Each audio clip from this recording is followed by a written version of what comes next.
Welcome back to ETCG1.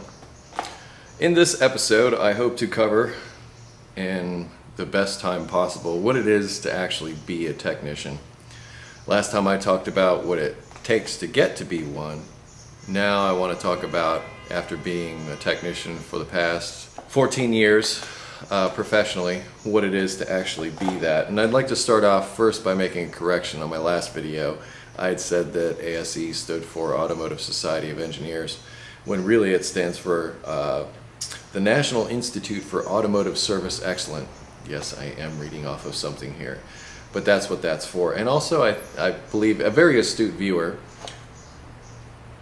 pointed this out to me and said that I also said SAE, which is Society of Automotive Engineers, I believe. Now that that's out of the way. What it is to actually be a technician is something very different than what you, who may be starting out, thinks it might be. It's a lot of things. To be honest, it's a really good way to make a living if you get the right job. If you don't get the right job, it can be not so great a way to make a living. But a lot of that depends on you and how much effort you put into your education and your career. Before I went to school, I noticed that the highest paid technicians were the ones that could problem solve, the ones that did fuel and emissions, the ones that did electrical work. So I did everything I could to focus in those areas to try to be that technician. After I got done with school, I had a lot of stuff in my head that was very useful until I got into the field.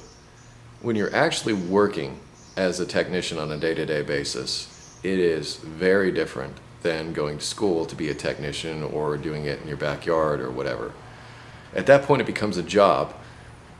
At least for me and lots of the people I know that do this, we do it because we love cars. We love working on cars. We love machines. We love getting our hands dirty. But when it becomes a job, it becomes something else entirely. I'm not going to say that being a technician is a bad thing, because it's not. I made a very good living as an automotive technician. I worked for a luxury car company. And that's what I went after from the beginning. I wanted to work for a luxury car company as an electrical and diagnostician. That's what I wanted to be, and that's what I became. Here's the thing. When you're an automotive technician, people are coming to you many times in dire straits. Some people are like regular service people, and they come in, you service their cars, and everybody's happy. But there are many times where the car comes in on a tow truck, they don't have any money, they're trying to get somewhere, any number of reasons, but they're in a situation where they're at a disadvantage. There are some technicians out there that take advantage of this and give the rest of us a bad name. Don't be one of those technicians. Don't do that. Karma will take care of you eventually. That's why people have the perception of automotive technicians that they do, because there are a lot of instances. In fact, I was just sent some information about a shop out in California that was very much so taking advantage of everyone walking through the door. Being a technician is a great profession. I mean, I provided for my family for many years as a technician, and now I've become a teacher. The automotive field is a great thing. One more thing to note: health. You work with a lot of things as a technician that are not good for you. Those things being carcinogens, mainly in the form of brake dust. Even though asbestos isn't really used anymore, there is still a lot of dangerous chemicals that contribute to things like mesothelioma, which is a disease that eats away at your lungs. In fact, my grandfather, who worked as a welder and all kinds of things back in the day, was exposed to that stuff, and that's eventually what did him in, was his profession.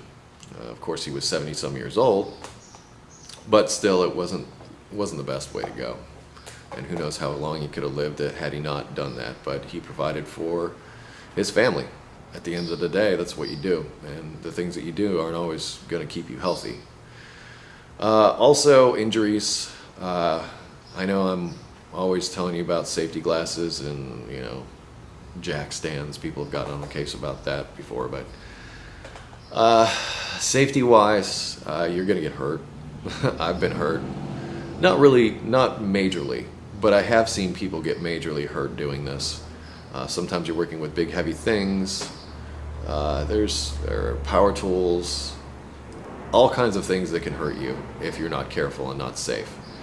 So there is a health liability that does come along with being an automotive technician that should be taken into consideration.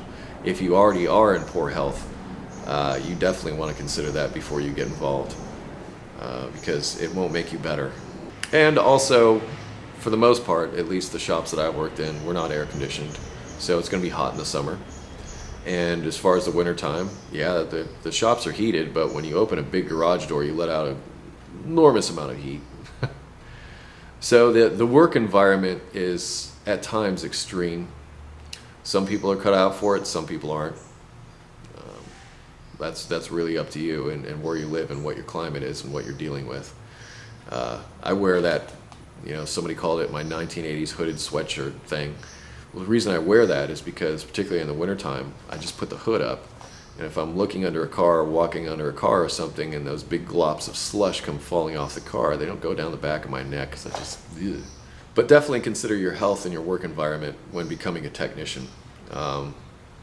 It's one thing to work on your friends' cars and be successful with that and build your hot rods and all that kind of stuff, and more power to you, but it's quite another thing to do it professionally. I can't stress enough how getting up every day and doing work as a technician, how different that is from getting up every day and doing whatever it is you do, and then on the weekends working on whatever project you might have. Very different. So don't expect it to be all peaches and cream when you get there, because it won't. But it'll be very rewarding. It'll be lucrative in the right circumstances. And I'm sure there's other things that I haven't covered, but how about any of you technicians out there, either make comments or video responses to what you feel, what you see in your field, and how you feel about it. And, well, let's make this a discussion. I'm gonna throw this out to the group. What do you feel it is to be an automotive technician, either if you're in school to become one, thinking about becoming one, have been one for the past 40 some years? I'd like to hear from you. I'd like to hear what your experiences are and see if I'm on mark. Anyway, I'm Eric the Car Guy, and on this channel, ETCG1, I'm telling you to stay dirty. And what that means is that don't be afraid of those problems. Go ahead and confront them and get dirty to overcome them. That's what stay dirty really means. It's not just a physical thing of being dirty, it's a thing that don't be intimidated by the machine. The machine is something that you can understand and you can overcome. See you.